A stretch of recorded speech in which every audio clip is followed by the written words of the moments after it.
দীর্ঘদিনের জড়তা এবং নানা ধরনের সমস্যা কাটিয়ে আকস্মিক বৃষ্টিতে ছাদ বাগান যেমন খুব ভালোভাবে বেড়ে ওঠে, ঠিক তেমনি নানা সমস্যা কিন্তু ছাদ বাগানে এসে জড়ো হয়।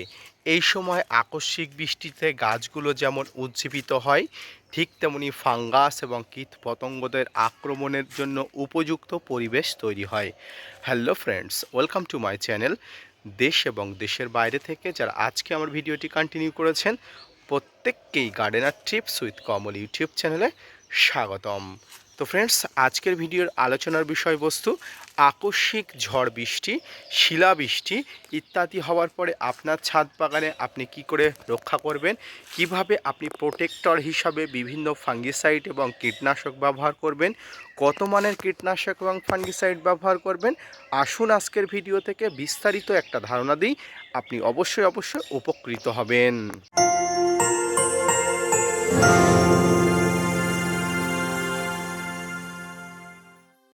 সম্মানীয় দর্শক বন্ধুরা, এই মুহূর্তে আকস্মিক বৃষ্টিতে আপনার ছাদ বাগান সেজে উঠেছে এমনটা হয়তো আপনি মনে করছেন, কিন্তু সবার পিছনেই কিন্তু একটি খারাপ দিক থাকে, অর্থাৎ আলোর পিছনে অন্ধকার থাকে। অর্থাৎ এই যে আকস্মিক বৃষ্টি হলো, এর সঙ্গে ভাইরাস, ব্যাকটেরিয়া, ফাঙ্গাস, বিভিন্ন কীট পতঙ্গর আগমন এটি কিন্তু হতে পারে।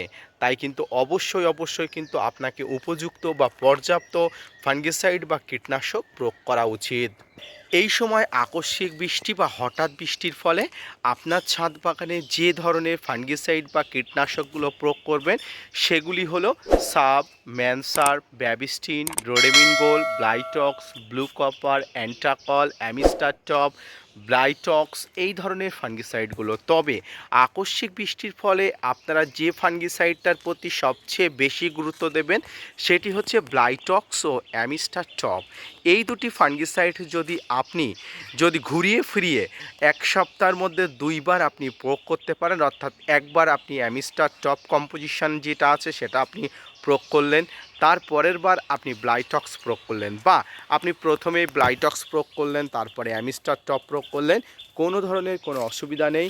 বরঞ্চ আপনার ছাদ বাগানে গাছ একটা প্রোটেক্টিভ অবস্থার মধ্যে থাকবে। কারণ আকস্মিক বৃষ্টিতে ছাদ বাগান যেমন উজ্জীবিত হয়, চারিদিকে কিন্তু পাতা ভিজা ভিজা থাকে, গাছের মাটির স্যাঁতসেঁতে থাকে, এখান থেকে ফাঙ্গাস বা ব্যাকটেরিয়ারা কিন্তু আক্রমণের একটা সুযোগ পায়। তাই বৃষ্টির পরের দিনে রৌদ্রোজ্জ্বলকর দিনে, ঠিক যেমন আজকের সকালটা আপনারা দেখতে পাচ্ছেন ঝকমকে সকাল হয়েছে, এই সকালেই কিন্তু আপনি অবশ্যই একটা ভালো মানের fungicide just like Amistar top, Blitox আপনারা প্রয়োগ করতে পারেন। অনেকে বলছেন যে আমার কাছে অ্যামিস্টার টপ, ব্লাইটক্স নেই, আমি কি প্রয়োগ করতে পারবো না? অবশ্যই আপনি প্রয়োগ করতে পারবেন। আপনার হাতের কাছে থাকা যে কোনো ধরনের কন্টাক্ট বা নর্মাল যে ফাঙ্গিসাইডগুলো থাকে সেগুলো প্রয়োগ করতে পারবেন। তবে এক্ষেত্রে একটা কথা বলে রাখা ভালো, ফাঙ্গিসাইডের ব্যবহারবিধি দ্রুত এবং ধীরেরও ব্যাপার থাকে। তাই আমি দুটো ফাঙ্গিসাইডকে বেসিক আলাদাভাবে গুরুত্ব দিয়ে বললাম। আপনার কাছে যদি থেকে থাকে আপনি এই দুটো অবশ্যই ব্যবহার করবেন, আর যদি না থেকে থাকে আপনার হাতের কাছে যে ধরনের ফাঙ্গিসাইড থাকবে অকাল বিলম্ব না করে আপনারা অবশ্যই কিন্তু ফাঙ্গিসাইড প্রয়োগ করবেন। বিশেষ করে এই সময় সাইট্রাস প্রজাতিতে, অর্থাৎ এই যে লেবু গাছগুলোতে প্রচুর পরিমাণ ফুল এসছে বা ফুল আসার সময় শুরু হয়েছে, এই লেবুগুলোতে কিন্তু আগে কিন্তু আপনাকে ফাঙ্গিসাইড প্রয়োগ করতে হবে। কারণ এই লেবুগুলোতেই কিন্তু কীট পতঙ্গর আক্রমণ বা ফাঙ্গাসের উৎপাত কিন্তু প্রচুর পরিমাণ হয়ে থাকে। পাশাপাশি দেখবেন যে সমস্ত লেবু গাছের ডাল এই ধরনের শুকিয়ে যাচ্ছে, বৃষ্টির পরে কিন্তু এই ডাল শুকোনোর পরিমাণটা আরও কিন্তু বেশি হয়ে যাওয়ার সম্ভাবনা থাকে। কারণ এটিকে বলা হয় ড্রাই ব্যাগ বা ডাল শুকোনো একটা সমস্যা। এই ডাল শুকনো বা ড্রাই ব্যাগ সমস্যা আপনারা থাকলে দ্রুত ডালগুলোকে কাটবেন। এখানে ব্লাইটক্স নামের ফাঙ্গিসাইড অবশ্যই প্রলেপ দিয়ে দেবেন বা আপনারা পুরো গাছটাকে স্প্রে করে দেবেন। এভাবে আম, জাম, কাঁঠাল, লেবু, লিচু, এক কথায় আপনার ছাদ বাগানে থাকা সমস্ত শখের গাছগুলোর উপরে আপনি ফাঙ্গিসাইড প্রয়োগ করবেন। সম্মানীয় দর্শকবৃন্দ, এই সময় আপনি যদি এই ফাঙ্গিসাইড প্রয়োগ করেন তাহলে দেখবেন হঠাৎ বৃষ্টির পরে গাছের যে কীট পতঙ্গ বা ফাঙ্গাসের আক্রমণ ঘটার একটা সম্ভাবনা ছিল সেটি কিন্তু কয়েক নিমেষের মধ্যে উধাও হয়ে যাবে। এবার আসি গাছে কীট কীটনাশক হিসাবে কি ব্যবহার করবেন। এতক্ষণ আমি বললাম ফাঙ্গিসাইডের কথা, এবারে ঠিক একইভাবে বলবো কীটনাশকের কথা। কীটনাশকের ক্ষেত্রে আপনার কাছে থাকা যে কোনো মানের যে কোনো গোত্রের কীটনাশক থাকতেই পারে, তবে আপনি এই সময় ইমিডাক্লোপিড এবং সাইপারমেথ্রিন এই দুটি কম্পোজিশনের কীটনাশক যদি আপনার কাছে থেকে থাকে, আশা করি ছাদ বাগান হিসাবে আপনার কাছে স্টোর রাখা আছে, আপনি অবশ্যই এই দুটি কীটনাশকের মধ্যে যে কোনো একটি কীটনাশক প্রয়োগ করুন।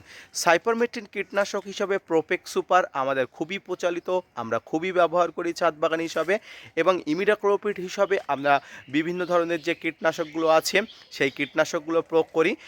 ইমিডাক্লোপিড কীটনাশক যদি থাকে তাহলে অবশ্যই আপনি প্রতি লিটার জলে 2 থেকে 2.5 ml, এবং যদি সাইপারমেথ্রিন কীটনাশক থাকে প্রতি লিটার জলে 1 থেকে 1.5 ml নেবেন। তবে এক্ষেত্রে একটা কথা বলে রাখি, সাইপারমেথ্রিন এবং ইমিডাক্লোপিড দুটি কিন্তু আলাদা আলাদা কম্পোজিশন, আলাদা আলাদা মাত্রা, আলাদা আলাদা ডোজের কীটনাশক, তাই দুটি কিন্তু একসঙ্গে কখনো মিশিয়ে নেবেন না। আপনি যেটি ব্যবহার করবেন একটি ব্যবহার করবেন, এবং আর 4 থেকে 5 দিন পরে আবার কিন্তু অন্য যে কীটনাশকটি আছে সেটি কিন্তু প্রয়োগ করতে পারবেন। অর্থাৎ যে কোনো কীটনাশক আপনার কাছে থাকুক না কেন, শুধুমাত্র এক ধরনের কম্পোজিশনের কীটনাশক কিন্তু আপনি প্রয়োগ করতে পারবেন। এছাড়া আপনার কাছে থাকা যে কোনো মানের যে কোনো গোত্রের কীটনাশক আপনি প্রয়োগ করতেই পারেন, কোনো ধরনের কোনো প্রবলেম নেই।